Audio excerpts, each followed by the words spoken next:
Buenos días a todas y a todos. Para mí es un gran placer poder compartir con ustedes estas reflexiones sobre las intersecciones entre varios factores de vulnerabilidad y la violencia de género. Quiero agradecer profundamente a la invitación a participar de este importantísimo congreso y señalar en particular mis agradecimientos a la licenciada Tamara Vargas, a la licenciada, para mí siempre ha sido Marta Tadel, eh, la conozco desde que era estudiante de bachillerato en los 70, como también al talentoso equipo de la Academia Judicial, muy en particular a Samuel Rodríguez, que ha estado colaborando conmigo en todo este proceso, en el montaje de esta presentación. El contexto por el que estamos viviendo pone sobre la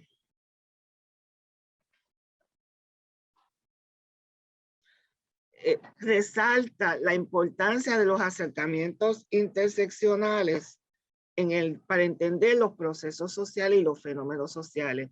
Quiere decir que las cosas no ocurren en una forma aislada y es consistente con el planteamiento de los que son los derechos humanos, en el sentido de que los derechos están todos interrelacionados, están todos vinculados, y que la violación a uno atenta el disfrute de los demás. Y eso es lo que hemos visto, por ejemplo, en el caso del COVID, la pandemia, donde una condición salubrista ha puesto y ha casi desmantelado la economía mundial.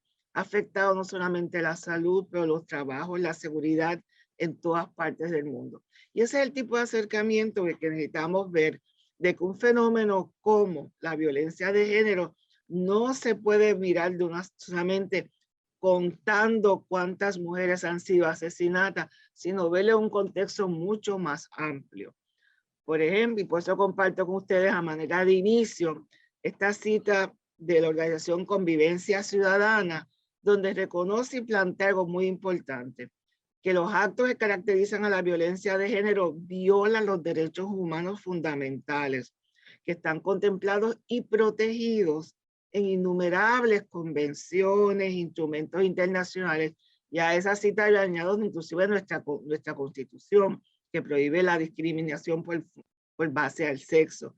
Así que realmente hay una obligatoriedad de responder y entender correctamente qué constituye violencia de género para poder cumplir con ese mandato constitucional y de ley y de programas y etcétera, de proteger los derechos de las mujeres y de todas las personas.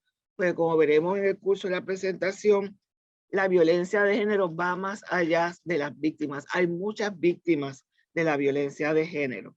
Así que vamos a dividir la presentación en 4 secciones.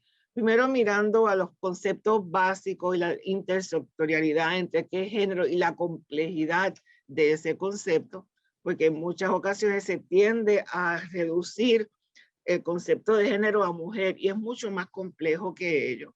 Segundo, vamos a estudiar sobre la construcción social de la violencia de género, todas las diferentes manifestaciones que se contemplan, una mirada a los sectores vulnerables en Puerto Rico, y vamos a estar enfocando en el caso de Puerto Rico, y cuáles son los sectores particularmente vulnerables desde el punto de vista de la construcción social, y terminaremos con unas recomendaciones para los sistemas de tribunales y de justicia de Puerto Rico, algunas de ellas que también son aplicables a otras entidades públicas del país. Pero vamos a iniciar con una discusión muy rápida, porque mis compañeros y colegas anteriores estoy segura que han elaborado extensamente lo que es género, violencia de género y toda la complejidad que ellos representan, pero a manera de introducción quiero compartir con ustedes unos conceptos. En primer lugar, reconocer que en América Latina, pero igualmente en todas partes del mundo, se reconoce hoy que la violencia de género es un problema social de grandes dimensiones. Esto no es algo pequeño, no es algo secundario. Es un problema social de grandes dimensiones que afecta sistemáticamente a muchos sectores de la población, a mujeres, a jóvenes, a infantes, ancianos, adultos mayores, migrantes, comunidades indígenas y afrodescendientes, LGBTQ y entre otros. Así que es un problema que afecta a muchos sectores. Se reconoce además que sus raíces están en la cultura patriarcal del poder, es decir, en ese histórico orden social de poder basado en un modo de dominación cuyo paradigma es el hombre, esa construcción social que vamos a hablar luego, y que asegura la supremacía de los hombres y de lo masculino sobre la inferiorización previa de las mujeres y de lo femenino. Muchos de los actos que caracterizan a la violencia de género violan los derechos humanos fundamentales que están contemplados y protegidos en innumerables convenciones e instrumentos internacionales. ¿Cuáles son algunos de estos conceptos básicos? Vamos a empezar entendiendo a qué nos referimos por género. Género es la forma en que se perciben y comprenden cultural y socialmente las diferencias entre hombres y mujeres. El género no se define por las características biológicas de la persona, como muchos han querido interpretar y hacer entender. El género es una construcción sociocultural.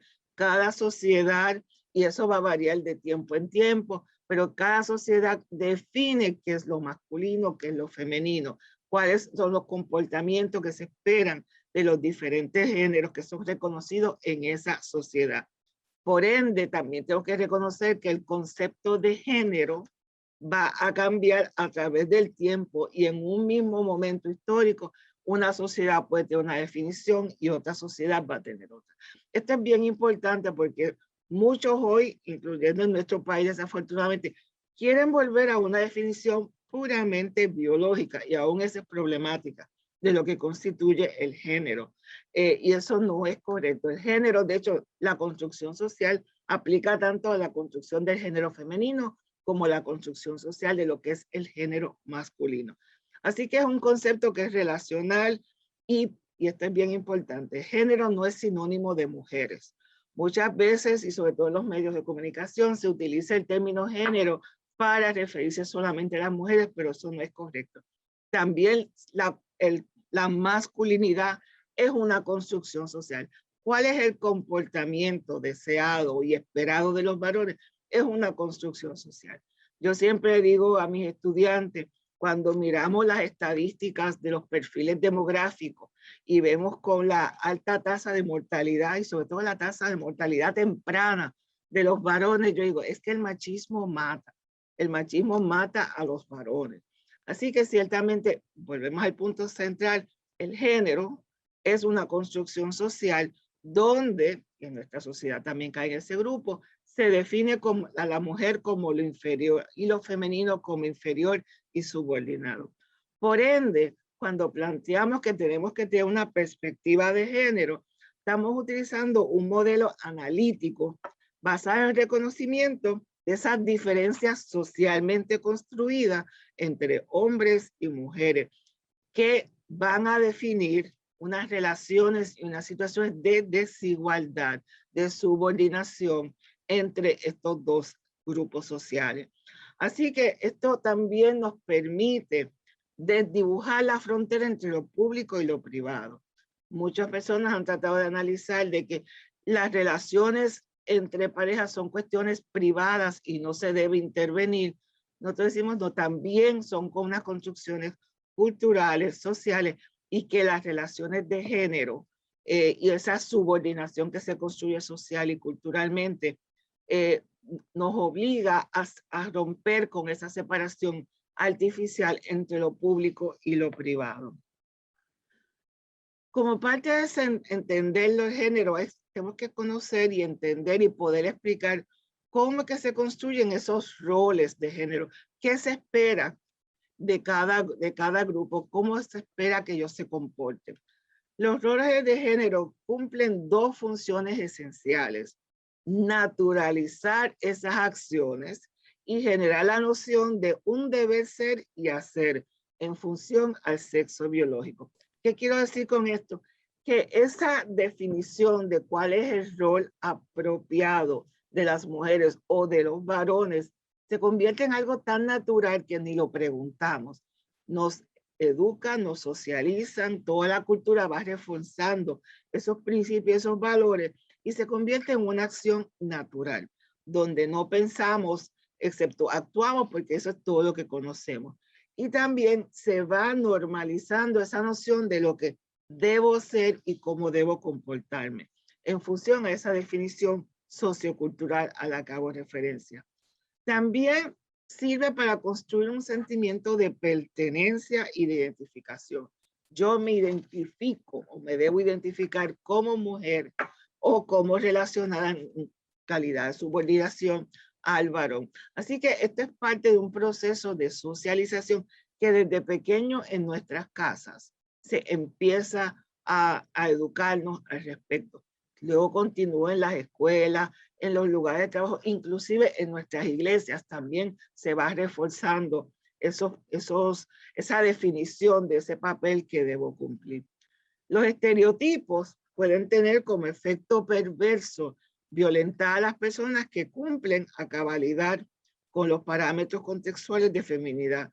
Pueden las personas que empiezan a romper con esos parámetros van a sufrir las consecuencias. Es algo que vamos a ver en unos minutos en la presentación, el alto costo de no cumplir con esos parámetros, pero también de que hay sectores dentro de los grupos de género que tampoco cumplen con esas expectativas, con ese deber ser y hacer que definen cuál es lo ideal, cuál es la mujer ideal o cuál es el varón ideal. La violencia de género entonces es una construcción social, no es un producto biológico, etcétera, sino es una construcción social relacionada y producto de esa diferenciación social que se ha construido por nuestras sociedades, que ha generado procesos de desigualdad y una violencia que perjudica, y esto es importante, tanto a las mujeres como a los hombres. Esta estructura, estos procesos de desigualdad y violencia va a afectar a todo el mundo. En términos de vidas, va a causarle muertes en una forma mayoritaria a las mujeres, pero también tiene un impacto muy nocivo sobre los hombres, como mencionaba antes. Son muchos los jóvenes que mueren muy temprano como resultado de tener que cumplir con unas expectativas de un comportamiento masculino. El fundamento de esta desigualdad está directamente relacionada con modelos patriarcales y heteronormativos. Estos modelos están sustentados en un discurso binario donde prima lo masculino sobre lo femenino. Esto implica o se espera que el hombre sea heterosexual y se constituya como el valor universal, lo que todos debemos entender y aceptar, y que ha sido fundamentado en un sistema histórico, simbólico, estructural y sociocultural. Así que esto no es una cuestión de que surge la violencia, no tiene que ver con la herencia biológica o el DNA de nadie, sino las sociedades construyen este cultivo, ¿no?, de violencia. Por ende, es que proponemos que tenemos que desmantelar esos sistemas si queremos combatir efectivamente la violencia de género. Así que tenemos que entender todos estos factores sociales, culturales, históricos que construyen estas desigualdades y más que la desigualdad, estas jerarquías para poder entonces diseñar acciones, actividades, programas, legislación que combatan efectivamente estas estructuras y estas jerarquías. La violencia contra las mujeres tiene muchos tipos y muchas modalidades. Y esto es importante entenderlo sobre todo en los sistemas legales y de justicia, porque muchas veces el enfoque está solamente dirigido a algunas formas de violencia y no toca todas. Así que realmente es importante reconocer la complejidad de estos tipos. En términos generales, entre los tipos de violencia, reconocemos la violencia psicológica, la física, la patrimonial, la violencia económica y también la violencia sexual. No necesitamos tener un cadáver para poder reconocer la violencia. Existe violencia de muchas formas, de formas económicas, psicológicas, etcétera, como aquí están enumeradas. Y también toma muchas formas, muchas modalidades. Está la violencia en el seno familiar, lo que realmente hablamos como violencia doméstica, pero igualmente se da la violencia en los lugares de trabajo, en los lugares de aprendizaje, en las comunidades. Si ven la literatura, se habla mucho de la violencia en la calle. También está la violencia institucional. Cómo estamos organizados, las normativas, las reglas que permiten que una serie de comportamientos, actos, etcétera, discriminen y contra las mujeres y mantengan esa jerarquía de subordinación de las mujeres. Y está las violencias feminicidas, que ya es una violencia dirigida de agresión a las mujeres, sobre todo cuando se empieza a subvertir ese orden. Pero deben compartir ejemplos de violencia institucional, porque muchas veces no se quiere mirar como violencia. Cómo las instituciones, las políticas públicas, las mismas entidades públicas mantienen esa desigualdad. Voy a compartir lo que fue mi tema de investigación en mi tesis doctoral, donde me encuentro con documentación de los gestores, los que estaban diseñando las políticas del Programa de Desarrollo Económico de Puerto Rico, de Operación Manos a la Obra. Y cuando estas figuras se percatan de que todas estas fábricas que estaban incentivando vinieran a Puerto Rico, estaban empleando mujeres, porque eso es lo que hacían esa fábrica de costura. Eso es lo que hacían entonces y siguen haciendo hoy. Ellos se percatan y en esos documentos no había nada de politically correctness. Ellos empiezan a comentar de que eso no es el objetivo que ellos tenían, que su objetivo era crear empleos para varones y que las mujeres se pudieran quedar en su casa. Esa es violencia institucional. Cuando empieza a aumentar la tasa de participación laboral que podía darle un grado de autonomía a las mujeres, los hacedores de política pública puertorriqueña interpretaron como que estaban fracasando. Así que muchas veces en nuestro análisis no vemos la dimensión del patriarcado y de género en la formulación de las políticas públicas, las políticas económicas de desarrollo. Eso es un ejemplo. Para mí fue fascinante encontrar toda esa documentación de cómo esta visión de género también fue determinante en la dirección que tomó los planes o que tomaron los planes de desarrollo económico en Puerto Rico. Así que es una invitación a analizar siempre la perspectiva de género en todos estos casos y la violencia que ello genera en la medida que precluye y limita las alternativas para mayor autonomía que puedan tener las mujeres en nuestro país. Pero la violencia también se da y ocurre contra una gran variedad de hombres que están en situaciones diferentes. Muchas de las víctimas de la guerra contra el narcotráfico son varones jóvenes. Y a veces, y eso es parte de la construcción del género masculino joven que tiene que cumplir con una expectativa de un comportamiento. Añado a ello que también los varones jóvenes afrodescendientes o negros, como se dice en Puerto Rico, tienen una gran incidencia, sufren mucho de la violencia, inclusive en sus interacciones con la policía. Como hermana, como tía de muchos varones afrodescendientes, la experiencia común de ellos es su relación con la policía, donde por simplemente ser negros o afrodescendientes se presumen que están en una actividad delictiva. Y aún muchachitos jóvenes, buenos, universitarios, que van a la iglesia todos los domingos, cuando van a algún lugar, ya la policía los está mirando, los está parando, los está haciendo registros, etc. Así que la construcción también del varón tiene muchas otras dimensiones y muchas intersecciones.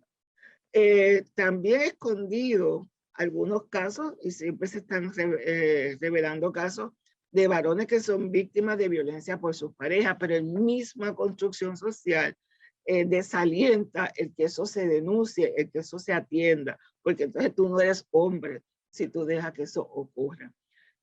También, y esta literatura es bien interesante al respecto, que muchos varones, inclusive de estudios de violencia de género, muchos de esos varones reportaron haber sido testigos de actos de violencia y de estar expuestos a altos niveles de violencia en sus casas o en las escuelas o en la calle. Así que muchos niños y niñas, por incluso aquí me refiero a los varones, que fueron testigos de violencia doméstica en sus casas contra sus madres, también probablemente crecieron a ser violentos después. Y eso es lo que algunos estudios en América Latina han develado y han reportado. Otra forma y expresiones de violencia de género también está el maltrato infantil.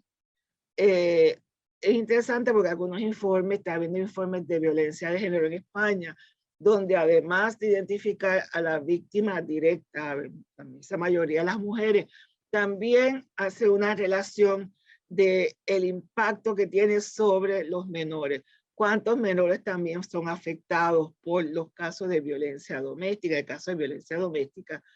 ¿Cuántos niños en los casos de los asesinatos y feminicidios? ¿Cuántos niños quedaron huérfanos? ¿Cuántos realmente el impacto que tiene sobre muchos otros sectores? Así que el maltrato infantil también está estrechamente vinculado a la violencia de género. Ciertamente la identidad de género y la orientación sexual es otro factor detonante de la violencia de género. Y en el caso de Puerto Rico, realmente es un factor muy importante, documentado por un estudio que voy a compartir con ustedes en un minuto, que produjo la Comisión de Derechos Civiles.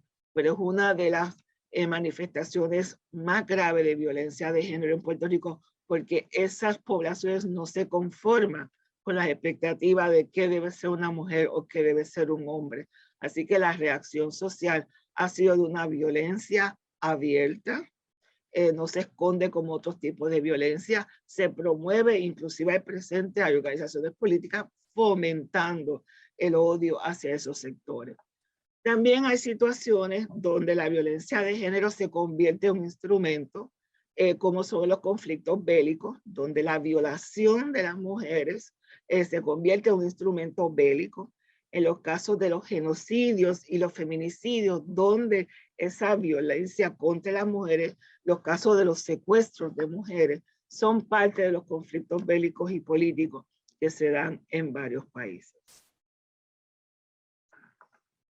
Ahora, y aquí estoy compartiendo un texto de la feminista dominicana Ochi Curiel, sobre que hay que reconocer que la definición de género también tiene que pasar por un crisol de raza, aunque voy a elaborar un poco más luego esto, pero en este contexto quería compartir, porque la definición de lo que es femenino y la violencia de género construida por grandes sectores de los movimientos feministas y la literatura feminista, lo están mirando desde la perspectiva de un sector social, un grupo social de las mujeres, y no recogen la complejidad y la diversidad de las mujeres. Por ende, ella y muchas otras intelectuales proponen la necesidad de establecer una intersección entre género y raza para poder entender qué constituye la violencia de género. Y nos plantea Ochi de que el análisis de la violencia ha sido cuestionado por haberse limitado a la esfera doméstica e intrafamiliar.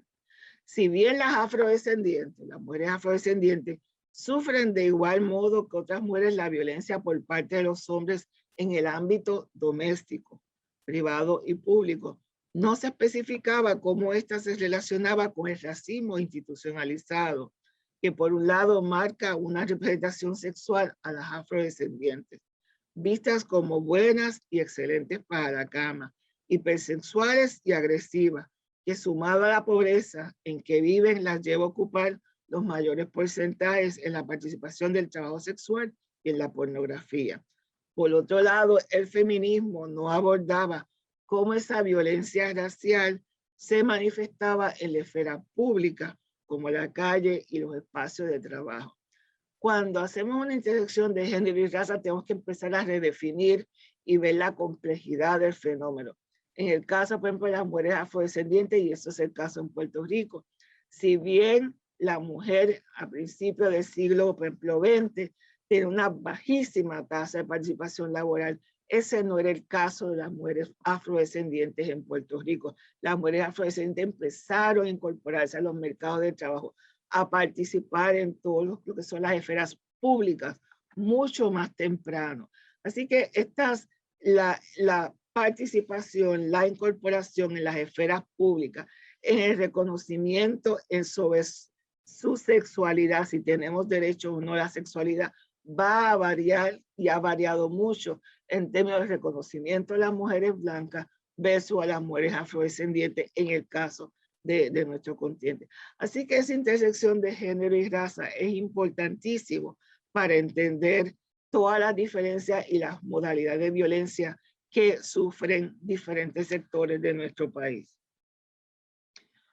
Voy ahora a compartir con ustedes un video.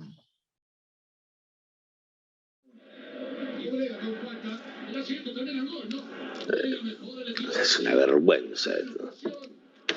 2-0, esto no se remonta más, es un desastre. Sí, es una vergüenza. Che, viejo, hay algo que hace mucho te quiero decir. Decime qué te pasa, hijo.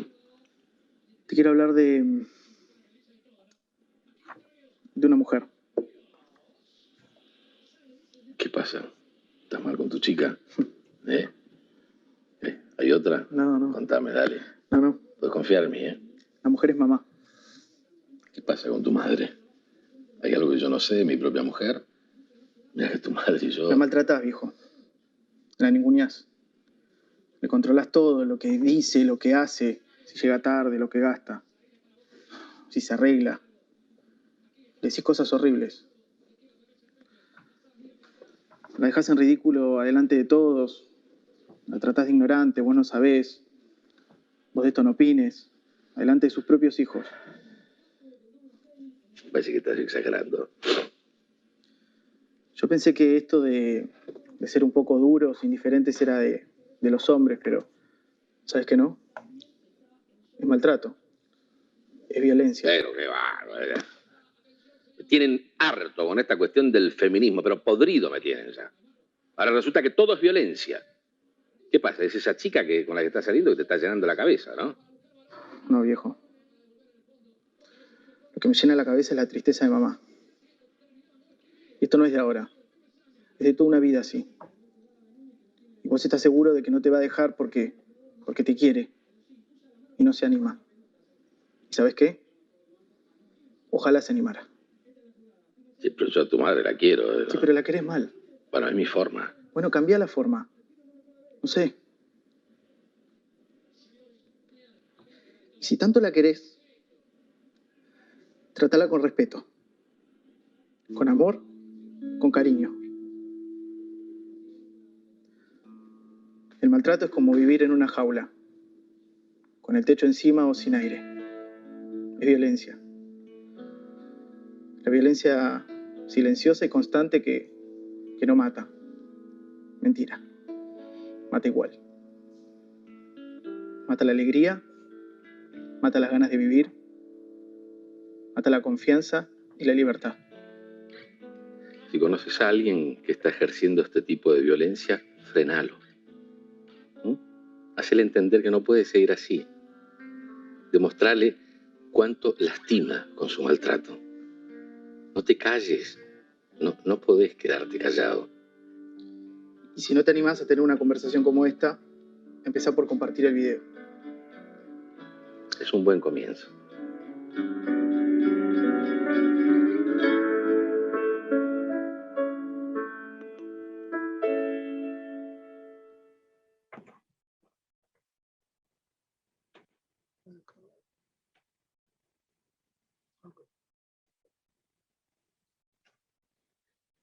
Este video lo va a tener la academia, por si les interesa verlo y compartirlo, pero ejemplifica lo que estaba planteando de la normalización del maltrato y la violencia, donde vemos y se aceptan y se reproducen comportamientos que deben ser totalmente inaceptables, pero es la forma en que las personas hemos sido socializadas. En ese caso es Uruguay, pero aplica perfectamente al caso de Puerto Rico. Vamos ahora a entrar en la segunda parte de la conversación, que es sobre la construcción social de la violencia de género y los diferentes componentes de todo este proceso, de este caldo de cultivo, como a veces le llamamos, de violencia de género. Y entender que son muchos los factores que van construyendo desde los prejuicios, el discrimen, la construcción de la vulnerabilidad, la negación de los derechos, hasta tener actos de violencia en todas sus modalidades y quizás el acto final o más grave, que son los asesinatos, los feminicidios. La violencia tiene múltiples manifestaciones y es importante reconocer esto porque no podemos enfocar en solamente una de ellas e ignorar todas las otras formas de violencia que existen. Y por ende también nuestro sistema de justicia y nuestras políticas públicas tienen que reconocer todas estas otras formas de violencia que en demasiadas ocasiones están coexistiendo. Ya podemos reconocer los prejuicios, todas las formas de discrimen, las modalidades de exclusión y la construcción de las desigualdades y la vulnerabilidad en nuestro país y en todas partes del mundo. Vamos a empezar a discutir y mirar con datos y evidencia cómo se manifiestan todas estas formas de exclusión, de vulnerabilidad en nuestro país. ¿Qué son los prejuicios? Bueno, la palabra lo dice, son juicios sin fundamento, son construcciones sociales y culturales donde nos dicen que esta persona es buena o esta persona es mala, que este inmigrante es deseable o este inmigrante es indeseable, que este comportamiento es aceptado y este no se puede aceptar, no se puede tolerar. Esto lo adquirimos, estas visiones las adquieren a través de la socialización, vienen a través de la familia, se construyen en las comunidades, son parte de nuestra cultura, en la música, en todas las actividades culturales se están reproduciendo estos valores. Yo los invito a que no critiquemos solamente la música urbana, la salsa también está llena de comentarios y una reflexión muy patriarcal y machista de lo que es la mujer y la relación hombre-mujer. Los medios de comunicación constantemente están reproduciendo y esa lucha que hay por cambiar la narrativa de los medios de comunicación para que sean más consistentes con una visión incluyente. Los procesos políticos y muchísimos otros procesos. Pero los prejuicios se están reproduciendo en todos estos contextos. En muchas ocasiones los prejuicios son normalizados y quiere decir entonces que no los vemos, no los reconocemos y se continúan reproduciendo en legislación, en la práctica cotidiana, en las omisiones, porque los prejuicios también se ocurren o se dan cuando no actuamos al respecto de un fenómeno. Así que las actuaciones no son las únicas manifestaciones de prejuicio. Las omisiones, cuando ignoramos, cuando se oscurecen cosas, se sacan de manera de que la gente desconozcan y no tengan información, es una forma de hacer política pública prejuiciada y las negaciones. Y por eso es que planteamos y proponemos que las políticas públicas y la legislación deben estar dirigidas a identificar y erradicar todas las formas de exclusión contra todas las personas, no solamente contra los ciudadanos, y ese es uno de los principios de los derechos humanos. Los derechos son de las personas, tenemos que respetar los derechos de todas las personas, no solamente de los ciudadanos en nuestros países. Otro factor estrechamente vinculado que el prejuicio contribuye y construye la discriminación. Por discriminación entendemos cualquier distinción, exclusión, restricción o preferencia en cualquier ámbito de la vida pública o de la vida privada que basada en un factor de discriminación tenga, y aquí quiero señalar, el objetivo o el efecto de anular o limitar el reconocimiento, goce o ejercicio en condiciones de igualdad de uno o más derechos humanos y libertades fundamentales. Algunos de los factores de discriminación, y esto cambia y puede expandirse. Pueden ser la raza, el color, el sexo, la identidad de género, orientación sexual, etcétera, la ascendencia. Hay un listado largo. Parte de las luchas políticas a nivel nacional e internacional es el reconocimiento de que algunos sectores son discriminados, que son excluidos. Y el primer paso en el proceso es el reconocimiento de la exclusión. En la Conferencia Mundial contra el Racismo, para mi sorpresa, cuando asisto a la primera reunión, nos encontramos que en una primera etapa no se contemplaba discutir la discriminación contra los afrodescendientes. Y para mi sorpresa nos tocó una gran lucha el poder asegurar de que ese tema estuviera en la agenda. Pero hubieron otros grupos étnicos que no fueron reconocidos, así que esta es una lucha constante. En estos días estamos viendo en Puerto Rico, por ejemplo, la lucha por el reconocimiento de las comunidades LGBTQI, de que reconocerlas, de que son comunidades que son grupos discriminados y excluidos sistemáticamente y que tienen que estar sobre la mesa de discusión y tenerlos en consideración al formular políticas públicas y garantizar de que las políticas públicas y las medidas legislativas no discriminen o exacerben más la discriminación de que ya son sujetos. Así que tenemos que mirar no solamente los objetivos explícitos, directos, pero el efecto. Si hay una determinación, por bien intencionada que sea, que tenga consecuencias discriminatorias, se tiene que atender. Y en muchas ocasiones lo que estamos enfocando ahora es en estos efectos discriminatorios, porque muchas veces los objetivos han sido criticados, son fáciles de identificar, que son eliminados de textos, etcétera. Pero las consecuencias discriminatorias son un poco más difíciles de identificar y por ende requieren más trabajo el poder combatirlas efectivamente. Mucho más en un caso como el nuestro, donde los sistemas estadísticos son muy pobres y se nos hace muy difícil documentar la extensión de las diferentes formas de discriminación. En algunos casos sí tenemos información, pero en otros, como veremos en unos minutos, no tenemos la información. ¿Cuál es alguna forma de que se construye la vulnerabilidad y la marginalidad? Y una ciertamente es la pobreza. La pobreza, la gente no es pobre porque quiere. Ahora se está todo este discurso que la gente no quiere trabajar porque están recibiendo ayuda, pero ciertamente si los niveles de salario y las condiciones de trabajo son tan y tan pobres, para utilizar el mismo término, son tan inadecuadas que la gente optan por unos ingresos muy temporeros, pues el problema son los mercados laborales. Pero en Puerto Rico podemos identificar al menos 3 tipos de pobreza. Por ingresos bajos o ausentes, donde los niveles son muy inadecuados para poder mantener una calidad de vida mínima, donde hay una carencia de acceso a servicios y oportunidades, que es otro tipo de pobreza más institucionalizada, y también está la pobreza extrema, donde ya no se puede garantizar siquiera la calidad de vida o la vida misma de las personas, ni acceso a la salud. Y en Puerto Rico la pobreza extrema también no ha sido erradicada aún. De hecho, en las crisis ambientalistas que estamos sufriendo todavía en Puerto Rico, ese tipo de pobreza tal parece que está aumentando en nuestra isla.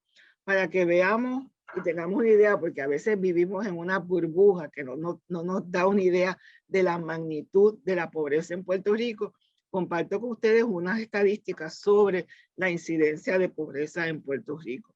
Casi 30% de los hogares en Puerto Rico tienen un ingreso menor a $10,000. Eso quiere decir que son menos de $1,000 mensuales y nadie tiene que invertir mucha de su energía en darse cuenta que nadie puede vivir con menos de $10,000 al año, mucho menos una familia. Casi 500,000 están recibiendo o recibían entonces, o aumentado desde entonces, cupones de alimentos. Y la mayor parte de la población, más de 2.1, estaban bajo el plan de salud. A veces en los mundos en que vivimos no nos percatamos la prevalencia de la pobreza en Puerto Rico y es un factor que es un caldo de cultivo a la violencia, que incluye también la violencia de género. La pobreza es una manifestación de violencia social. Y en Puerto Rico a veces no nos percatamos, pero la mayor parte de la población puertorriqueña es pobre. Si ustedes piensan eso en 2017, en el survey del 2019, se encontró que 37 de los 78 municipios de Puerto Rico tenían más del 50% de su población estaban en condiciones o situaciones de pobreza. Que de esos 37 municipios, en 6 de ellos, Maricao, Guánica, Adjunta, Lajas, Jayuya y Comerío, la tasa de pobreza fluctuaban entre 60 y 64%. Entre 60 y 64%. Miren a ver dónde están sus cortes, las jurisdicciones y empiecen a ver cuáles son las poblaciones que ustedes están atendiendo. A nivel de Puerto Rico, el 44.5% de la población y el 40.9% de las familias viven en situación de pobreza. La mediana de ingreso en Puerto Rico también estuvo mermando en un 4.9, pues es que las ayudas que se están proponiendo están teniendo un impacto tan fuerte en la isla por los altos niveles de pobreza que sufrimos en Puerto Rico. Aquí tienen un mapa para que puedan ver la distribución, el llamado cinturón de la cordillera, donde se concentran gran parte de las poblaciones pobres en Puerto Rico. Así que también sería interesante suponer sobre este mapa dónde están nuestros distritos para ver cuáles son las poblaciones que estamos sirviendo en Puerto Rico.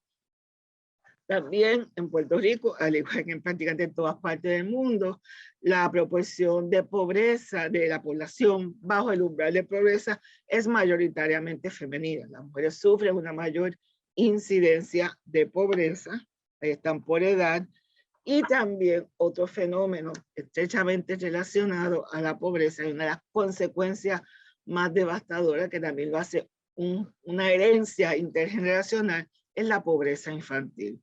57% de nuestros niños y niñas viven bajo nivel de pobreza y 38% están viviendo en pobreza extrema. A esto le sumamos las estadísticas que nos dieron ayer de todos los niños y niñas que fracasaron en las escuelas públicas, que vemos que esto va a ser un legado sumamente negativo y que va a contribuir a agravar la pobreza en Puerto Rico. Así que tenemos la pobreza en que la tasa de pobreza en que sufren las mujeres, pero igualmente nuestros niños y niñas están sufriendo de altos niveles de pobreza. Para un poco ponerlos en contexto y de una mirada comparativa, aquí vemos cuál es el ingreso promedio de Puerto Rico y comparándolo con el más bajo y el más alto de los Estados Unidos. Así que pueden ver que aún dentro del, vamos a poner a Maryland, un ingreso promedio de 78 mil, casi $79,000 al año, pero Mississippi, que siempre se entiende que es el estado de mayor pobreza en los Estados Unidos, está muy por encima del nivel promedio, de ingreso promedio en Puerto Rico. Así que uno de los graves problemas y de estos factores que construyen la desigualdad, la vulnerabilidad y la violencia en nuestro país es la pobreza. Y debemos estar enfocando también en mirar a eso y quiénes son a quienes servimos. Una pregunta que recuerdo que en varios congresos se hacía es el acceso a la justicia. ¿Tiene esa población realmente acceso a la justicia? Así que son parte de los problemas que debemos estar haciéndonos. Para añadir o complicar más el escenario, no solamente en Puerto Rico sufrimos de unos altos niveles de pobreza, pero también unas altísimas tasas de desigualdad. Por desigualdad nos referimos a cuánto tendría que cambiar la población para hacer una sociedad equitativa. Y Puerto Rico, y esto se ha estado varios informes señalando eso, tiene el índice Gini, que es el índice de desigualdad, que se utiliza para hacer las comparativas a nivel mundial. y también nacionales, tiene el índice de Gini de desigualdad más alto de los Estados Unidos, inclusive más alto que Washington, D.C., que tiene el índice de desigualdad más alto en los Estados Unidos. Mantengan en mente el 55 puntos porque vamos a ver los índices de desigualdad para América Latina y a nivel global para tener una idea de la gravedad de la desigualdad que existe en Puerto Rico. La brecha entre los que tienen y los que no tienen. Tenemos nuevamente la más alta en los Estados Unidos.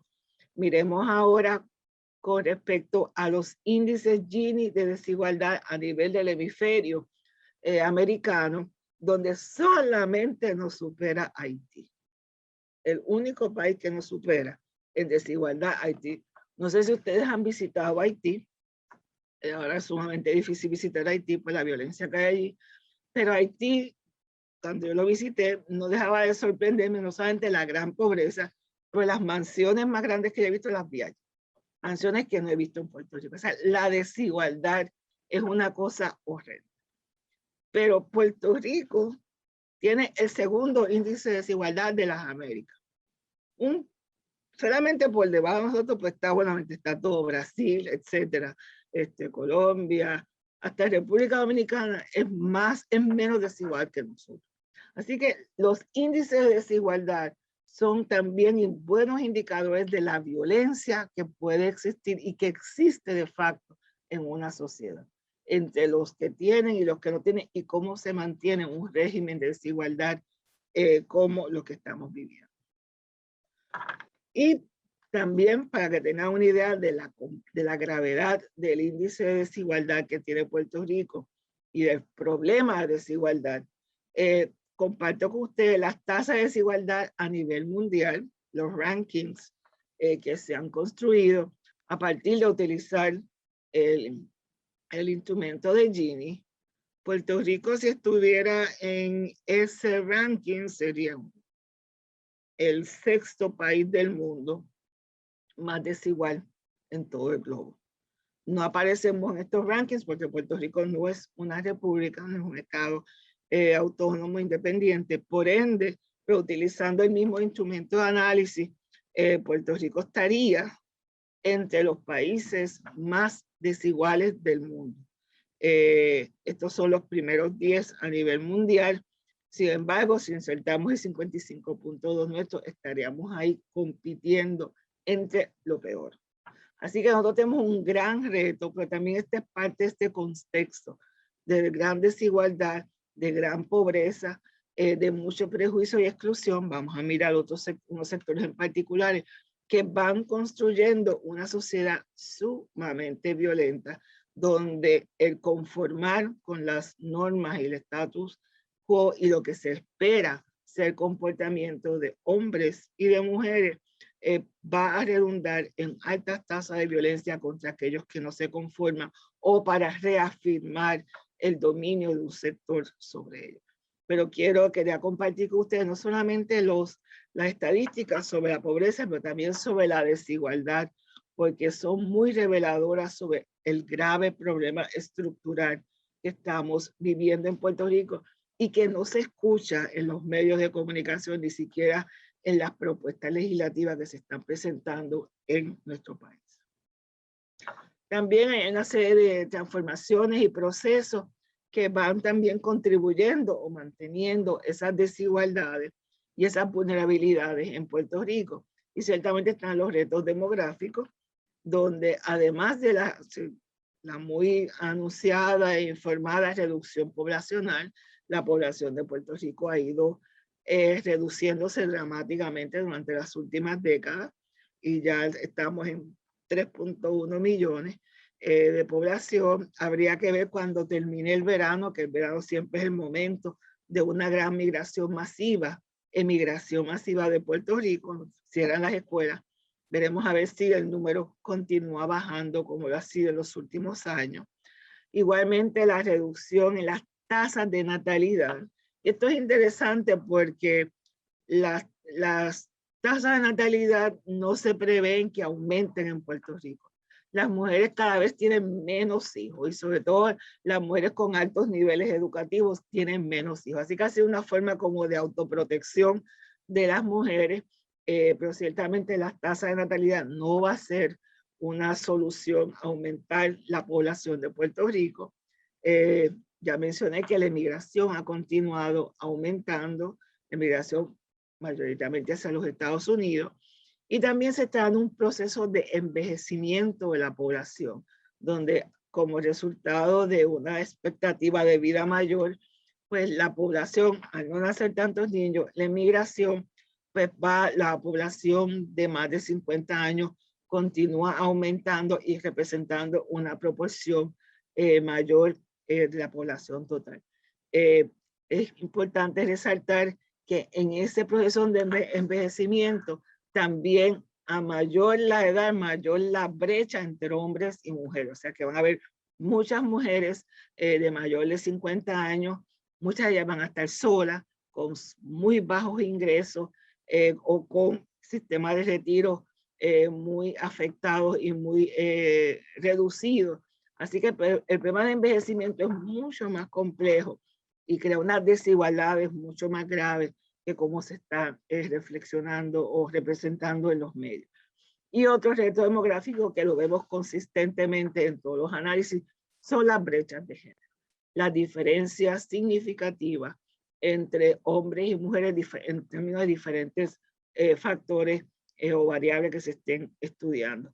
Pero todavía, a pesar de que nuestra Constitución desde el 52 prohíbe explícitamente el discrimen por género, las brechas de género persisten. Así que nuestra Constitución la estamos violando todos los días. Debe ser una obligación de movernos a ver cómo hacemos valer ese principio.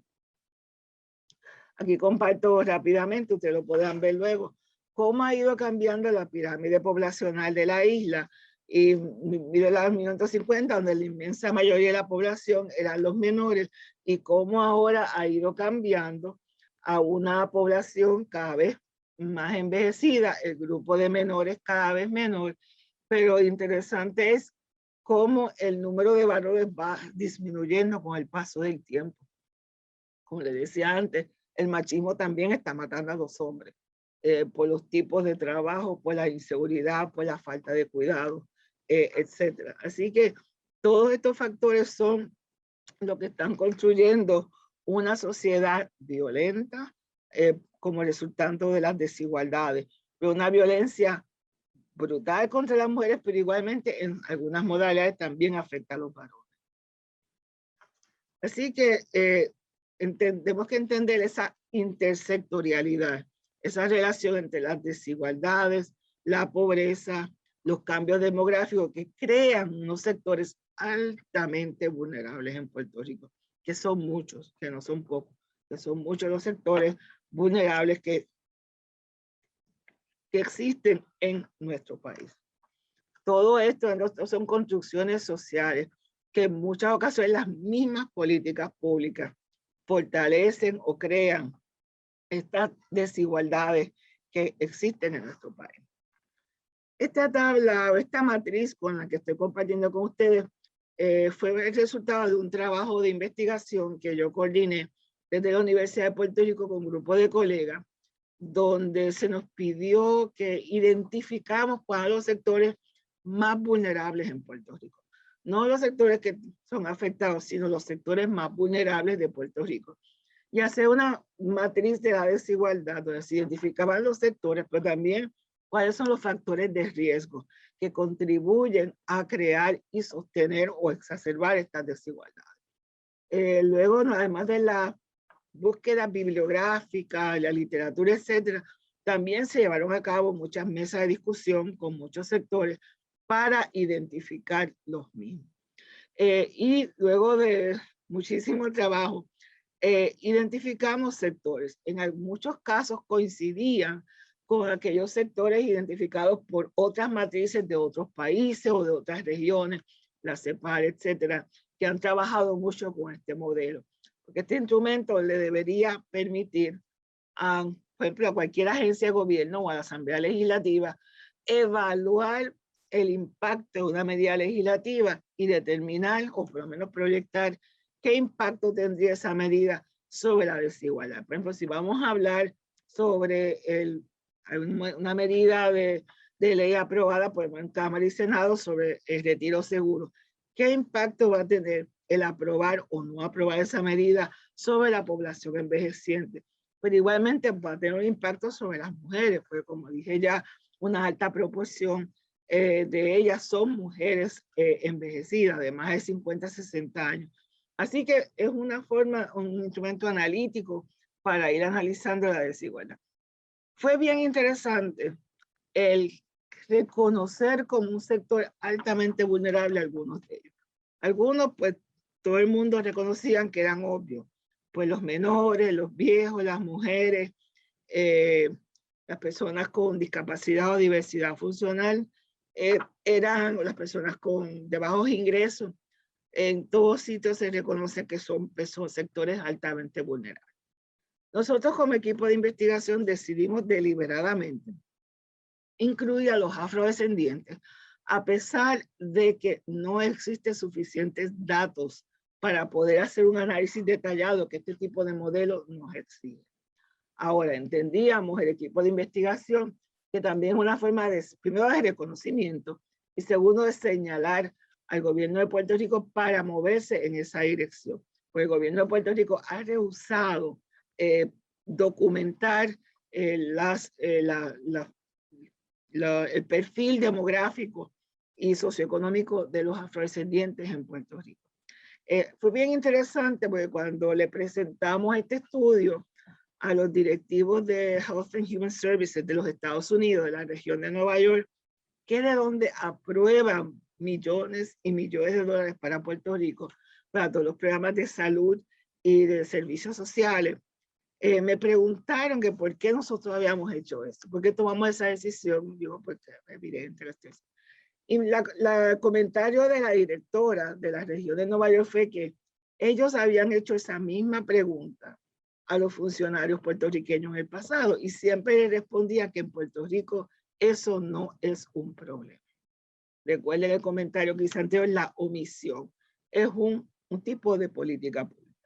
Todos los funcionarios puertorriqueños le habían dicho a los funcionarios norteamericanos que asignan los dineros para Puerto Rico, que en Puerto Rico no hay un problema de discriminación racial, que no hay diferencias raciales, por ende, eso no se tienen que informar. Tan reciente como hace un mes, estaba trabajando un estudio sobre el impacto del COVID para América Latina y me dio por mirar los informes sobre vacunación. Puerto Rico es la única jurisdicción en los Estados Unidos que no informa o no desagrega los datos de vacunación o enfermedad, fallecimiento, etcétera, no están desagregados por raza o etnicidad. Es el único territorio en todos los Estados Unidos que no hace eso. Así que es una forma de eliminar y a ver si nos olvidamos del fenómeno de las desigualdades y las desigualdades que sufren los afrodescendientes en Puerto Rico. Fue también interesante que nuestros colegas en este proyecto de investigación, que era un equipo de investigación de la Universidad de Sevilla en España, cuando vieron nuestro modelo, se percataron que ellos también estaban omitiendo grupos importantes. En el caso de España, ellos omitieron a los inmigrantes, lo que a mí me tomó, a todos nosotros nos tomó de shock porque estaba Europa y España también sufriendo de una gran inmigración masiva desde África, ¿no? Así que no podíamos, era difícil entender cómo ellos pudieron haber omitido esto. Pero hay que entender que al análisis de la desigualdad también vamos a estar luchando contra los prejuicios de nuestros países, de nuestra cultura. Así que estos tipos de análisis nos ponen frente a un espejo para reconocer la construcción social de las desigualdades en nuestros países. El reconocer y poner que los inmigrantes son sujetos de discriminación, exclusión y violencia, que los afrodescendientes, que la comunidad LGBTQI, que las personas con diversidad funcional también reconocerlas como víctimas de todo tipo de exclusión y de violencia, son afirmaciones importantes de reconocer la complejidad y la diversidad de los sectores vulnerables.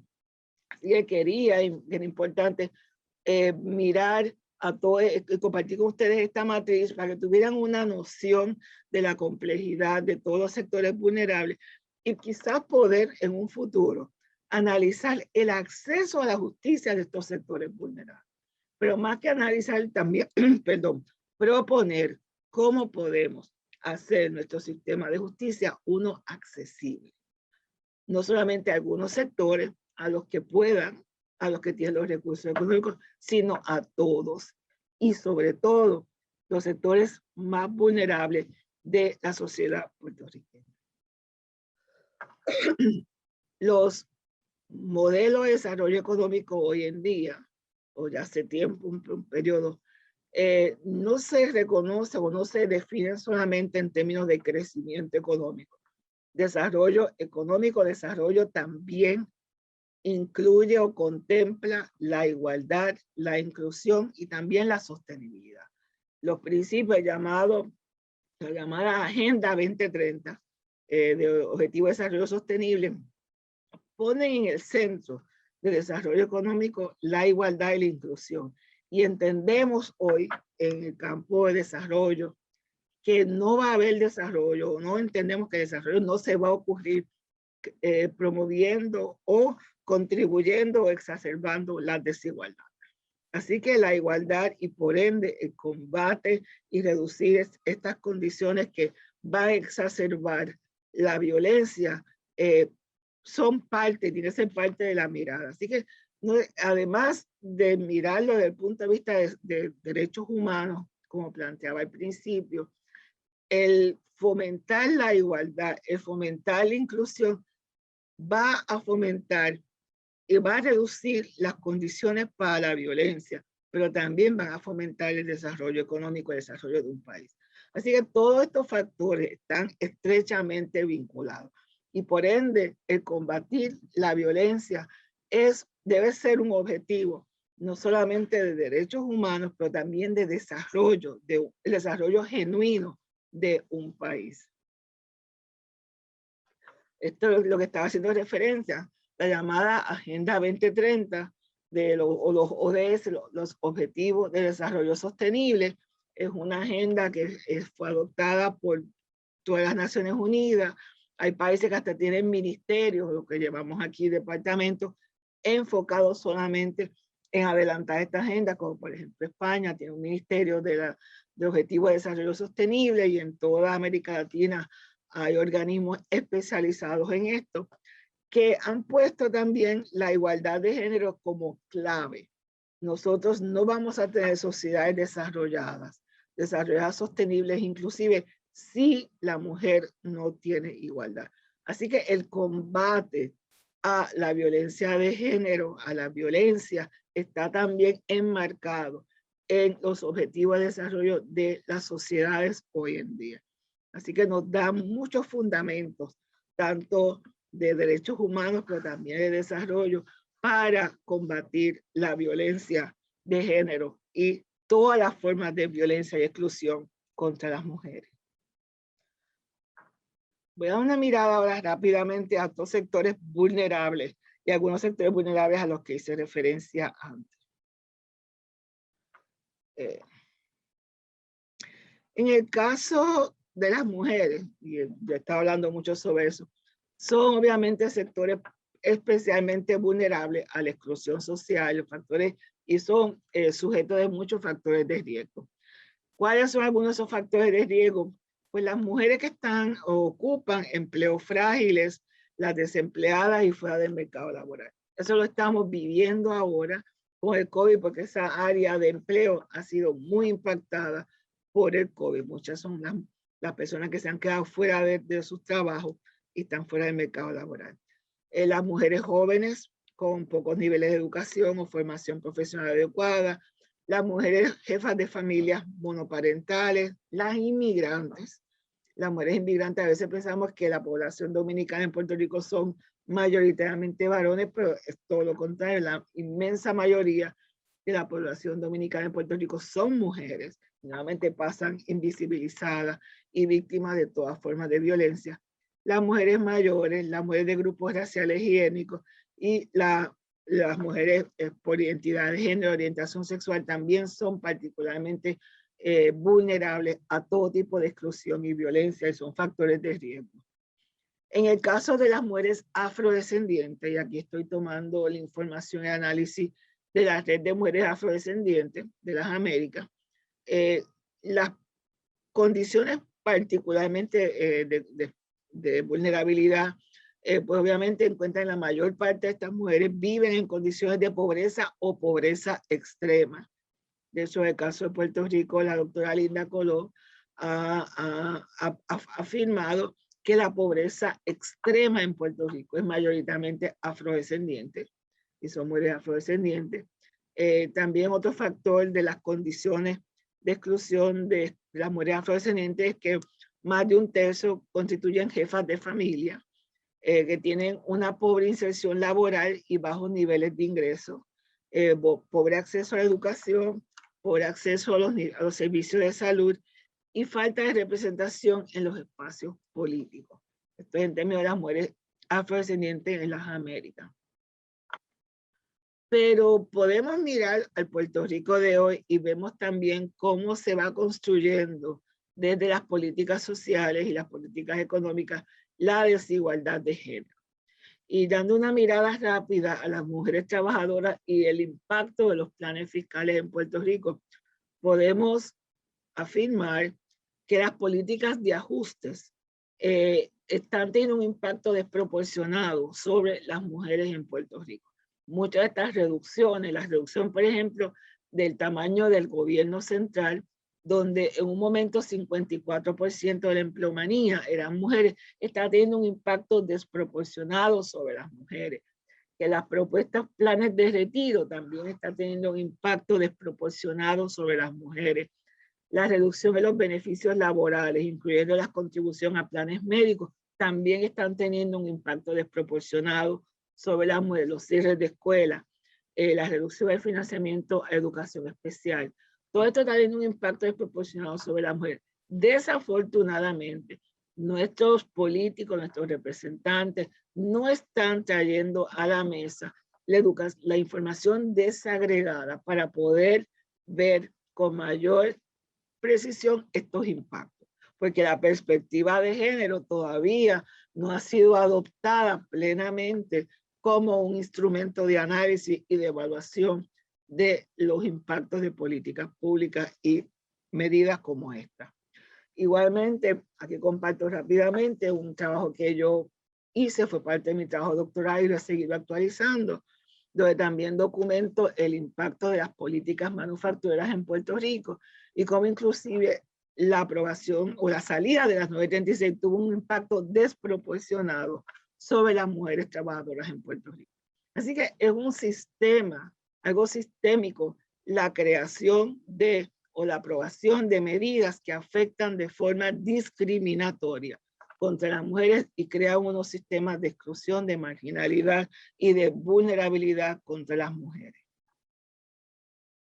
Otras modalidades de discriminación y desigualdad de género son las brechas salariales, que irónicamente, a pesar de que son más las mujeres que se están graduando con grados universitarios, etcétera, la brecha salarial todavía persiste. La persistencia del hostigamiento sexual en el empleo, a pesar nuevamente de las prohibiciones, pero todavía continúan, inclusive en casos donde son figuras públicas las que son responsables por acción o por omisión del hostigamiento sexual en los empleos.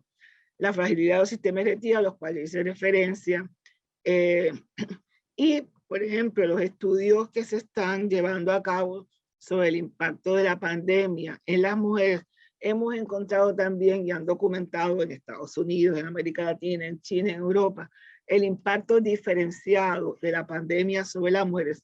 No porque el COVID tenga alguna relación con el ADN de las mujeres, sino porque las condiciones de trabajo, las condiciones de acceso a la salud, los tipos de empleo, la prevalencia de las mujeres en las actividades de cuidado, tanto los cuidados en la casa como los trabajos de cuidado fuera de la casa, ponen a la mujer trabajadora en una situación de alta vulnerabilidad y fragilidad y con una mayor, con un impacto diferenciado o desproporcionado de la pandemia COVID-19 sobre las mujeres. Estos hallazgos están evidenciados en los Estados Unidos, se empiezan a ver en Puerto Rico, en América Latina y en Europa, que la pandemia se ha convertido en otro factor de desigualdad a través del mundo. Y obviamente, otras modalidades de discriminación y desigualdad es la violencia contra la mujer, los feminicidios y los feminicidios que se refieren a los tipos de genocidios, etcétera, que ocurren en varias partes del mundo. Vamos entonces ahora a ver rápidamente a una intersección importante que en Puerto Rico tendemos a omitir, que es la discriminación racial. Por eso nos referimos, ya lo había compartido con ustedes, toda exclusión, restricción o preferencia que tiene como resultado anular o menoscabar el reconocimiento, goce o ejercicio en condiciones de igualdad de los derechos humanos. En el caso de la discriminación racial, a diferencia de otras formas de exclusión, la tendencia es a negar su existencia. Y por ende, por eso que se plantea de que solo cuando se da nombre al racismo lo podemos reconocer, comprender y finalmente combatir de manera efectiva. En Puerto Rico, al igual que en muchos países de América Latina, se niega el racismo. Y esa negación ha sido parte de esa construcción cultural de lo que somos los puertorriqueños, el pueblo puertorriqueño, de la diferenciación entre Puerto Rico y Estados Unidos, como que el problema es allá, pero no aquí. Y es algo que no es de ahora. Aquí comparto con usted la cita de uno de los ideólogos de la negación del racismo en Puerto Rico, Tomás Blanco, donde dice que realmente es un problema de Estados Unidos, en especial los del sur, nos ofrecen el más genuino ejemplo de la existencia indudable del prejuicio. Así que, si vamos pues el prejuicio racial tal como existe en Estados Unidos, de punto de comparación, de espécimen, de contraste y referencia, al tratar de esclarecer si en nuestra isla existe verdaderamente el auténtico prejuicio racial. Ese ha sido el argumento dominante en la construcción para el argumento de que aquí no es un problema, el problema existe en Estados Unidos. Pero tan recientemente como en el 92, un exgobernador se refirió a la afirmación de la influencia africana en nuestra cultura como una adscripción retórica. Y todos hemos escuchado en nuestra familia, de nuestros propios padres y abuelos, etcétera, el concepto mejorar la raza, que simplemente se refiere a emblanquecimiento, no a movilidad social. Así que ciertamente la negación ha sido el discurso dominante en Puerto Rico, lo que va a dificultar el análisis y las acciones. Aquí comparto más citas del libro sobre el texto, ¿no? El libro de texto sobre la discriminación racial en Puerto Rico, que básicamente es una apología para decir que aquí no tenemos un problema. Pero es interesante porque aún en este libro Análisis de Tomás Blanco, sí reconoce que las mujeres somos las que tenemos el problema. Si hay un problema, es culpa de las mujeres. Porque dice, son las mujeres las que muestran con mayor frecuencia y con mayor intensidad el prejuicio, al igual que otros escrúpulos sociales. Así que nuevamente, por un lado, argumenta y construye un argumento de que no hay un problema, pero si existiera, es culpa y responsabilidad de las mujeres en Puerto Rico. Ahora, para hacer honor a la verdad, esto no es un problema de Puerto Rico, es un problema que en América Latina, la construcción de la identidad latinoamericana se ha fundamentado en el argumento del mestizaje, la integración y por ende negar la existencia de la discriminación racial. Así que esta es una actitud y una construcción intelectual que prevalece a través de toda América Latina, lo que llamamos el prejuicio de no tener prejuicio. Y con por ejemplo, para hacer la Conferencia Mundial contra el Racismo, que se celebró en el 2001 en Durban, Sudáfrica, pero en la conferencia previa que se celebró en las Américas, finalmente fue en Chile. Originalmente esa conferencia se iba a celebrar en Brasil, donde más del 50% de la población es afrodescendiente. Sin embargo, el gobierno de Brasil, uno muy liberal, no quiso celebrarlo allí. Y hubo una gran resistencia por parte de todos los presidentes latinoamericanos a celebrar esta conferencia en cualquier parte de América Latina. Finalmente fue el gobierno chileno el que accedió. Pero la negación, el tratar de evitar toda conversación es muy prevalente en toda América Latina. Y esto se manifiesta además de estos actores políticos, se va a manifestar en muchas maneras de cómo negamos la existencia del racismo, desde la negación de los hechos, la interpretación, etc. En Puerto Rico, igual, estoy diciendo rápidamente, esto también se manifiesta de forma oficial, como por ejemplo el censo de población, que es la base de datos más importante que se tiene para tomar decisiones de política pública, para la asignación de fondos, etc. Todos los censos de Puerto Rico durante el periodo español hasta 1950 incluyeron la variable étnico-racial. Con la construcción y la aprobación del ELA, se elimina esta pregunta del censo de Puerto Rico.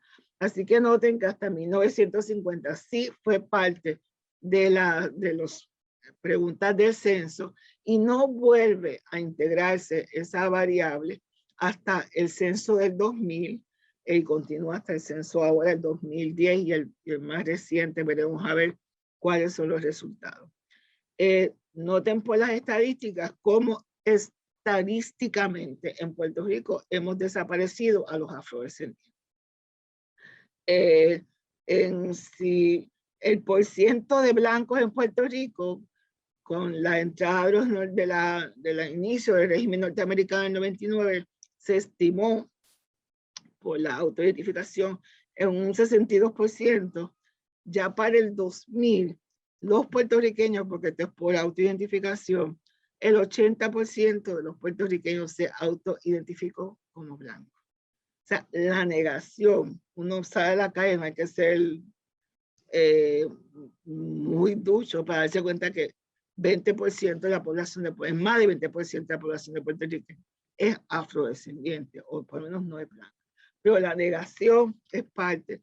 Y las estadísticas de Puerto Rico, por el tipo de censo que se lleva, la renuencia del gobierno de Puerto Rico a llevar a cabo una campaña educativa sobre el censo y sobre todo sobre estas preguntas, llevan estadísticas tan poco confiables como esta. Pero más allá del censo, vemos como otros registros oficiales han tratado de eliminar toda base empírica sobre la composición y las consecuencias discriminatorias por base de raza o color en Puerto Rico. Además del censo de población a los que hice referencia, también el Departamento de la Familia lleva a cabo, al igual que en los partes de todos los Estados Unidos, el censo de personas sin hogar. Ese censo en ocasiones incluye la variable, la pregunta sobre raza, etnicidad o color, pero la mayoría de las partes de los otros no lo hace. En uno de los primeros censos de este tipo que se hicieron, las respuestas fueron bien altas de personas sin hogar que eran afrodescendientes. Yo hubiera validado esa estadística continuando haciendo la pregunta a ver si era correcto. La respuesta del gobierno fue eliminar la pregunta del censo.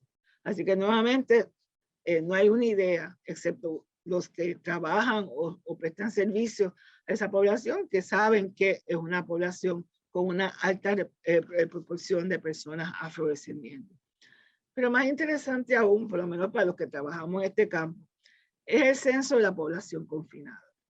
Es un censo muy bueno, muy completo, muy detallado sobre el perfil demográfico de la población confinada en Puerto Rico. Que de hecho en el último censo incluyó la variable de género y de identidad y orientación sexual muy desagregada, muy detallada. Yo creo que es de los mejores que yo he visto, uno de los más detallados en términos de identidad de género, pero no así que incluya la variable étnico-racial. Así que el censo de la población confinada también deja fuera toda la información sobre el perfil étnico-racial de la población confinada en Puerto Rico. Como presidente, cuando fui presidente de la Comisión de Derechos Civiles, nosotros visitábamos casi todas las cárceles.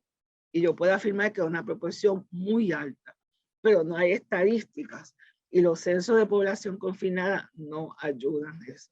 Yo entiendo que el sistema de tribunales se está moviendo a incluir esta variable y sería una fuente de información muy valiosa sobre las condiciones socioeconómicas de la población en Puerto Rico y las diferencias étnico-raciales.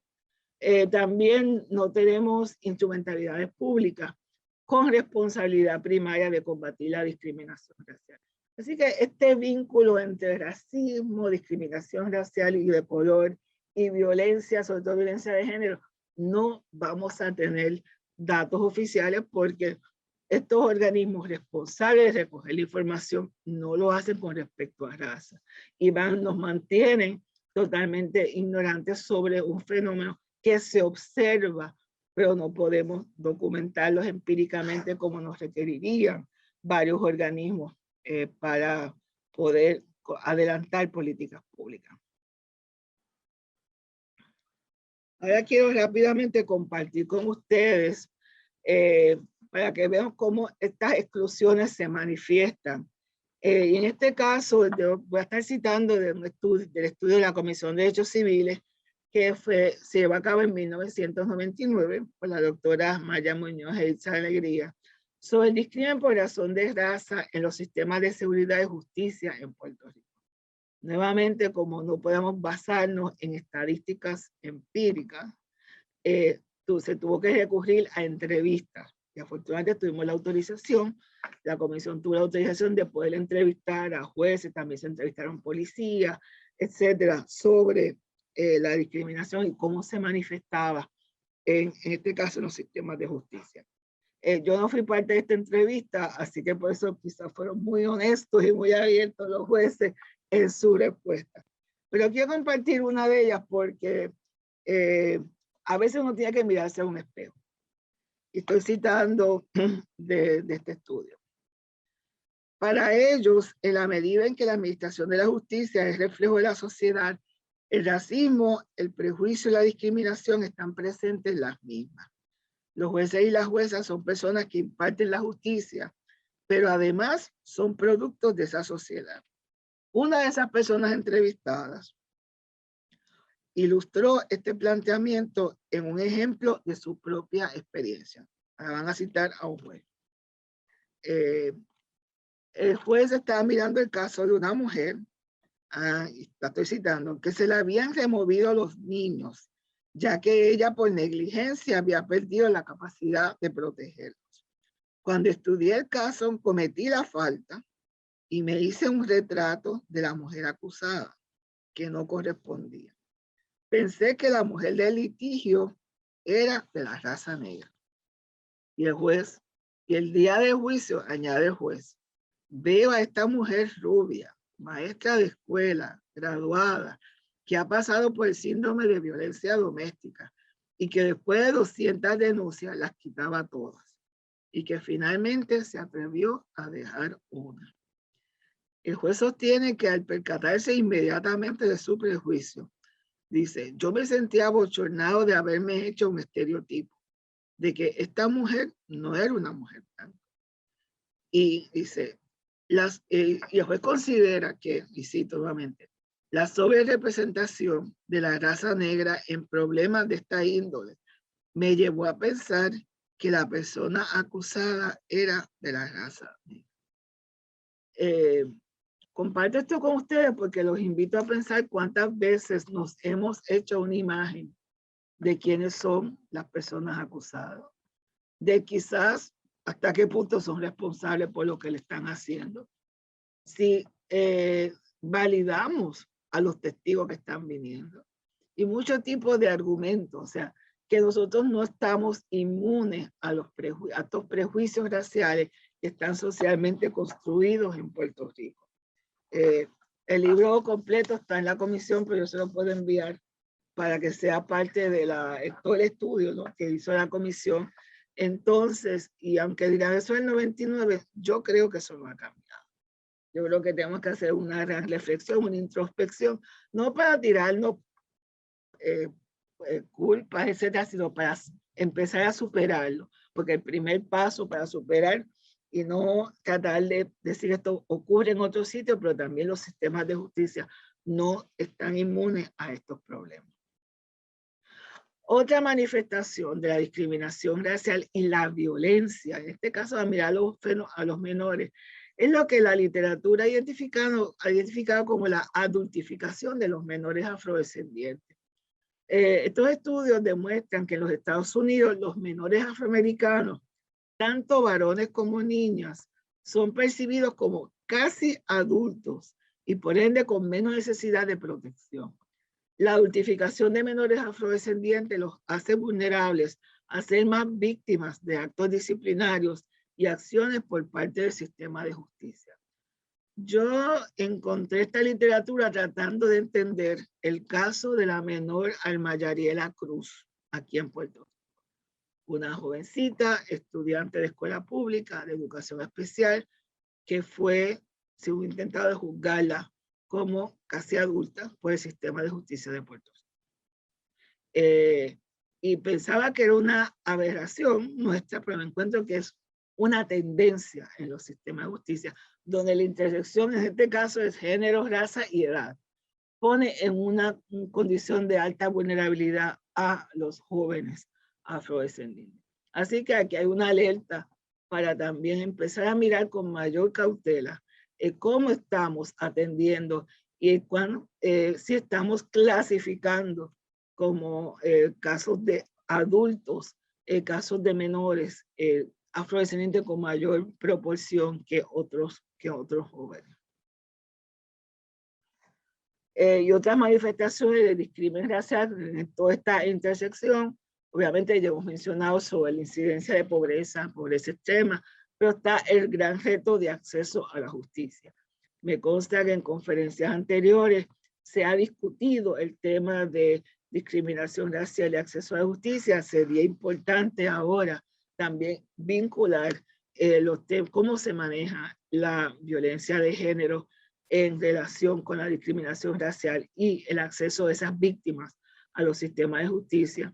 También están los casos de la violencia policíaca, que si bien el enfoque en estos momentos es el caso de George Floyd en los Estados Unidos, aquí sí han habido varios casos de violencia policíaca dirigido o con forma desproporcionada hacia afrodescendientes, el caso de Delfina Villanueva, Miguel Cáceres, a los varones jóvenes a los que hice referencia anteriormente. Así que la violencia policíaca, los actos de violencia, tienen que también tener este acercamiento intersectorial y ver también en qué forma los casos o las denuncias, si se promueve que las mujeres afrodescendientes también denuncien los casos de violencia contra ellas en todas las manifestaciones que hemos discutido aquí. Otra expresión de intolerancia racista, que también en Puerto Rico podemos verlo muy estrechamente con las exclusiones de género, es la xenofobia. Es el discrimen contra el inmigrante, que en toda la literatura de discriminación racial está estrechamente vinculada al racismo. De hecho, la conferencia mundial, la tercera conferencia mundial, estaba dirigida hacia la discriminación racial y la xenofobia. Y en el caso de Puerto Rico, la xenofobia tiene una gran expresión específicamente contra la población dominicana. Un estudio de la intolerancia en Puerto Rico que llevó a cabo el doctor Jorge Benítez encontró que en Puerto Rico los 3 sectores más rechazados por los puertorriqueños eran, número 1, los homosexuales, 2, los exconvictos y 3, los extranjeros. Y aunque la pregunta era extranjeros, la respuesta de los entrevistados eran los dominicanos, lo que sugiere que hay un enfoque hacia esa población. También, y yo quiero añadir, hoy en día este prejuicio o esta xenofobia se está manifestando también en este rechazo al turista afroamericano.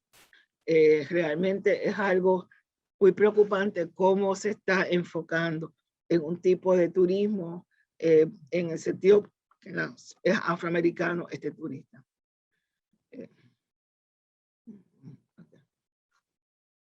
Hay varias manifestaciones modernas de la discriminación racial que es importante darle seguimiento porque también se reproducen aquí o por virtud de nuestra relación con los Estados Unidos. Observamos un recrudecimiento de la violencia racista y xenofóbica, el crecimiento de grupos conservadores, la legitimación intelectual del racismo, hay una tolerancia política e intelectual del racismo y la xenofobia, la incitación al odio racial y religioso, y el atrinchamiento en la identidad y una resistencia intelectual y política al multiculturalismo. Esta reflexión que hizo el señor Doudou Dieng, de hecho estuvo en varias ocasiones, estaba en Puerto Rico, también ya empezaba a observarse cómo eso se estaba fortaleciendo en los Estados Unidos, sobre todo en la administración anterior, pero estos son unos factores que también van a tener un grave impacto sobre Puerto Rico y sobre las poblaciones puertorriqueñas en los Estados Unidos. Otro grupo que también sufre de violencia de género porque no se conforma con los estándares son las comunidades LGBTQI. Y la homofobia es otra forma de exclusión, de vulnerabilidad y que genera mucha violencia hasta ese grupo. Como compartía con ustedes, estos son los resultados de un estudio que el compañero Jorge Benítez llevó a cabo, donde se identificaban los grupos que eran, según la pregunta, ¿cuáles son los vecinos indeseables? Y entonces los primeros 10, los que se repetían a través de todas las entrevistas, están aquí compartidos con ustedes en la pantalla. Yo cada vez que comparto esto con mis estudiantes en las clases, no puedo evitar comentar de que no entiendo cómo muchos puertorriqueños o puertorriqueñas preferirían tener como vecino un traficante de droga a tener un homosexual. O sea, el traficante de droga está número 9. Pero vemos cómo estos prejuicios a los que estábamos haciendo referencia tienen un gran peso, lo que va normalizando la violencia contra esos sectores. Y por ende, en este estudio, como en otros que pueden ustedes buscar, una de las violencias de género más fuertes y más violentas en Puerto Rico es contra la comunidad homosexual, lesbiana, bisexual, transgénero. Casos que a veces ni se resuelven, los asesinatos contra miembros de estas comunidades. Según este estudio, hay una gran intolerancia hacia estos grupos y también esa intolerancia se extiende a no reconocerles derechos constitucionales, como 58% les reconocen o les reconocerían un derecho a organizarse, o sea, no es 100%. Sin embargo, la mayoría, inmensa mayoría, le negaría el derecho a presentar candidatos a la gobernación, a ser maestros de escuela, entendían que se deben vigilar de cerca y más o menos están ahí en veremos si se debe levantar expedientes o carpetas. Realmente es una noción de que estos grupos intolerados, en este caso la comunidad LGBTQI, pueden disfrutar de derechos condicionados o hasta cierto punto. Así que es una construcción que va justificando la violación a los derechos civiles, a los derechos políticos de estos sectores. Así que es algo que se va construyendo y que tiene unas fuertes raíces en Puerto Rico. Por eso es que luchar con todas estas formas de violencia es tan urgente, porque no son cosas sencillas, son cosas que están altamente enraizadas en la cultura y en la mente de muchas personas en Puerto Rico. De hecho, en un estudio posterior que llevó a cabo la Comisión de Derechos Civiles, los informantes, ese estudio tuvo una muestra grandísima, los participantes informaron un 63.3% de los informantes que recibieron insultos por razón de su orientación sexual. 17 que les habían tirado objetos en la calle por su orientación sexual. Un 11% que habían sido víctimas de golpes o patadas. Un 32% informó sentir temor por su vida en lugares públicos. Sentir temor en su vida en lugares públicos. 56% informó haber tenido experiencia de ser molestados por sus compañeros de trabajo. Vemos a que también el lugar de trabajo es un lugar de violencia. Y que ellos piensan que la mayoría piensa que la mayoría de los puertorriqueños discrimina contra esta comunidad. Así que realmente en este caso una forma de violencia brutal, abierta, mayoritaria, que atenta contra la vida, la seguridad y la tranquilidad de esta población. También en este informe se documentó cuáles sectores ellos habían experimentado, ellos y ellas experimentado en términos de acceder a los servicios públicos. Varias personas entrevistadas reportaron tener experiencias de rechazo en las agencias de gobierno. Según los encuestados, la agencia pública que más rechaza a dicha comunidad es la policía. 47% de los participantes piensan que Puerto Rico no es un lugar seguro para las personas gays, lesbianas, bisexuales y transgénero. Y la mitad de los participantes entienden que es peligroso dar a conocer la orientación sexual de la persona en Puerto Rico.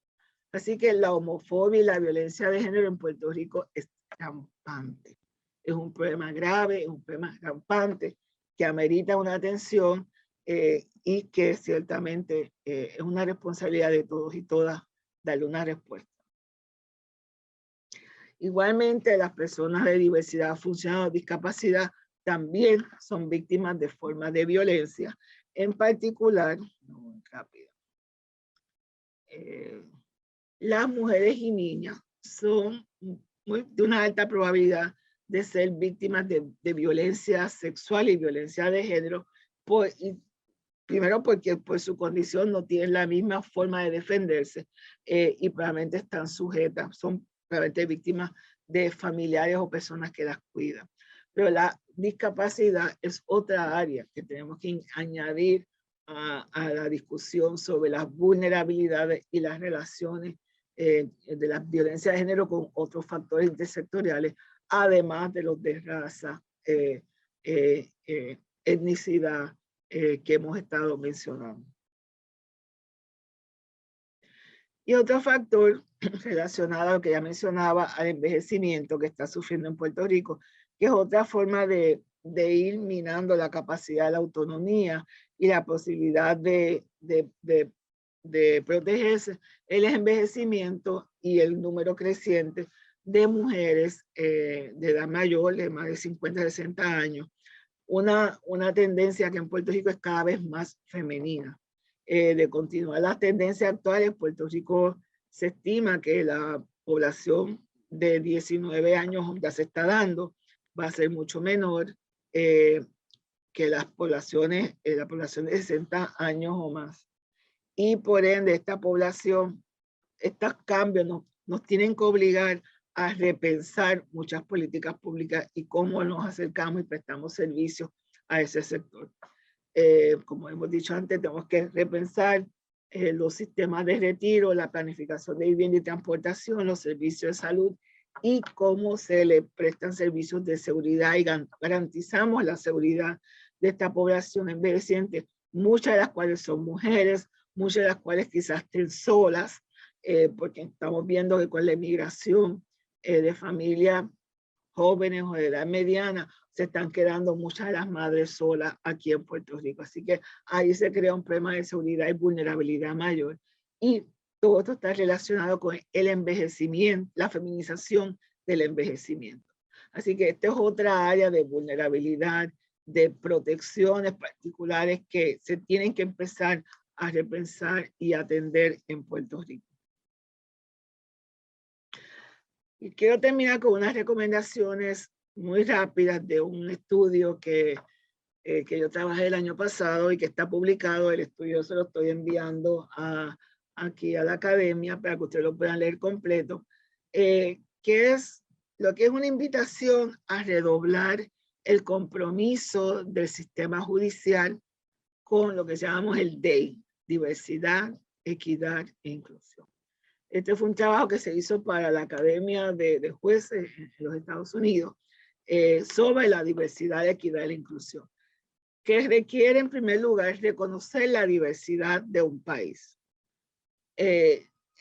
promover la equidad, tomar medidas afirmativas para asegurar de que las personas puedan tener acceso a los servicios de salud, de justicia, a los sistemas de justicia. Y eso no quiere decir que todos los servicios van a ser iguales, sino que tienen que estar atemperados a las necesidades de las personas. Así que entender cuáles son las condiciones, cuáles son las necesidades en particular, son estudios muy detallados que se tienen que hacer para poder diseñar los programas acorde con las necesidades de los grupos. Eso se refiere a equidad. Y la inclusión, cómo construimos sistemas de justicia que sean inclusivos, que no dejen afuera a las personas, que las personas tengan la confianza en poder venir a los sistemas de justicia y recibir la justicia a la cual tienen derecho. Así que tanto en términos de los sistemas de justicia, algunas partes son materia de derecho, otras son cuestiones administrativas. ¿Cómo está estructurado la administración de la justicia para que en todos sus espacios se empiecen a combatir prácticas, costumbres, símbolos, comportamientos que pueden ser excluyentes, que pueden dar una impresión o enviar un mensaje a las personas que vienen a nuestras oficinas, a nuestros espacios, de que no son bienvenidos, de que no se les entiende, de que realmente lo que están haciendo no es importante. Es cambiar esa cultura para que sea una cultura que reconozca la diversidad, que fomente la equidad y que todo el mundo se sienta de que son parte de este sistema de justicia y que los va a proteger. Y a tales fines, pues también se compartieron una serie de instrumentos de análisis que nos permite empezar a identificar todas esas lagunas, todas esas brechas, como por ejemplo llevar a cabo las auditorías culturales, que es evaluar todos los símbolos, valores, regulaciones, reglas, rutinas, que puedan constituir barreras a la inclusión o que tienen un impacto negativo. Pueden que sean no intencionales, que sean parte de un tracto, ¿no?, de comportamiento histórico, pero que al pensarlo, analizarlo, nos percatamos de su impacto negativo. También hay que mirar el clima de diversidad, cómo los comportamientos dentro de cuáles son los comportamientos hacia cierto grupo. ¿Cuál es la actitud que prevalece en todo un sistema, en este caso los sistemas de justicia, hacia ciertos sectores? Los van a tratar con el respeto y el respeto a la dignidad que merecen. También hay que analizar cómo las personas de estos grupos históricamente o tradicionalmente excluidos se sienten. Así que no solamente entrevistar a los empleados y las empleadas del sistema, pero también a las personas que vienen a recibir servicios o vienen a solicitar servicios de los sistemas de tribunales. ¿Cómo se sienten? Se sienten que realmente lo están atendiendo, que están entendiendo correctamente sus reclamos, que hay mecanismos para facilitar sus reclamos de acceso a la justicia. Así que hay una serie de instrumentos que se están adoptando, implementando en muchas partes sobre cómo empezar a mover y transformar nuestras estructuras de justicia para que sean más, reconozcan la diversidad de nuestros países, de nuestras sociedades, y que sean instrumentos de equidad y de mayor inclusión. Como decía, esto es una obligación medular de todo sistema de justicia, porque esa es la misión de los sistemas de justicia. Así que movernos hacia el diseño de este tipo de instrumentos es fundamental para todos los sistemas de justicia. Y aunque este trabajo se hizo para los sistemas de justicia de los Estados Unidos, esto se publicó el año pasado, es igualmente válido para Puerto Rico. Empezar a llevar a cabo análisis y evaluación de cómo nosotros estamos realmente administrando o tomando en consideración los objetivos de diversidad y equidad en nuestro sistema de justicia. Vamos ahora, voy a compartir con ustedes.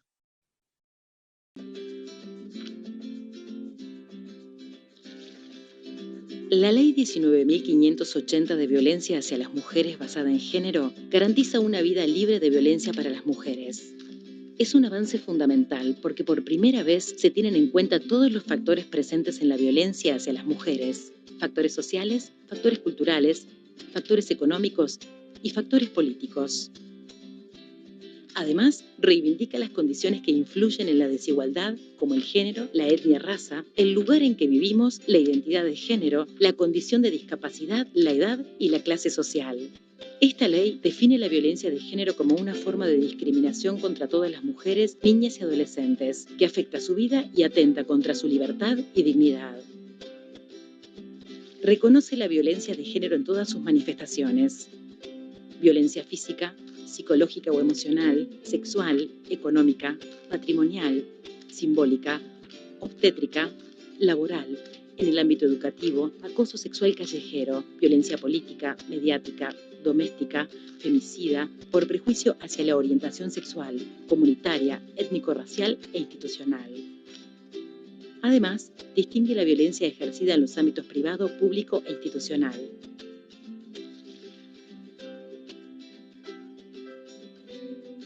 A partir de ahora tenés derecho a mecanismos de denuncia eficientes y accesibles, a un intérprete o adecuación del lenguaje durante el proceso administrativo o judicial, a que no se desvalorice tu testimonio, a recibir información clara de tu defensa, a tener un acompañante de confianza, a no tener que confrontar ni mediar con el agresor, a una asistencia integral y realizada por profesionales con formación específica.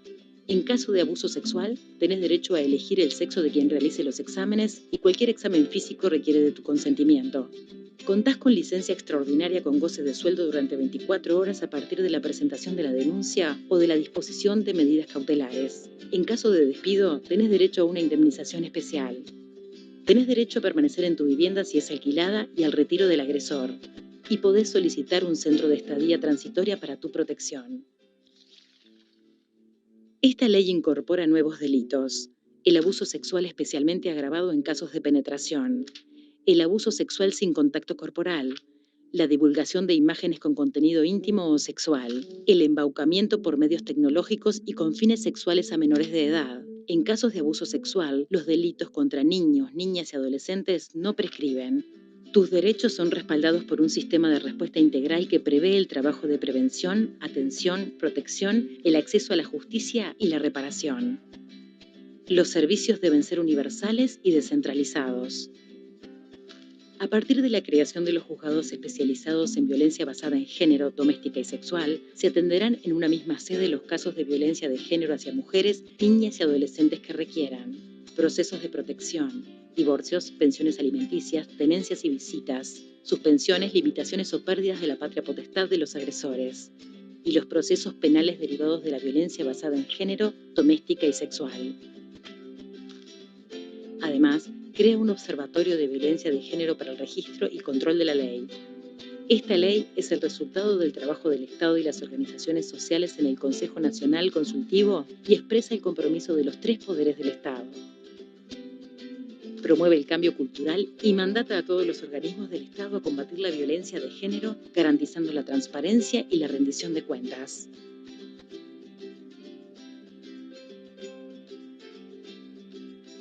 Esta ley está vigente, es tuya, es nuestra. Exigí tus derechos. Vivir sin violencia de género, compromiso de Estado.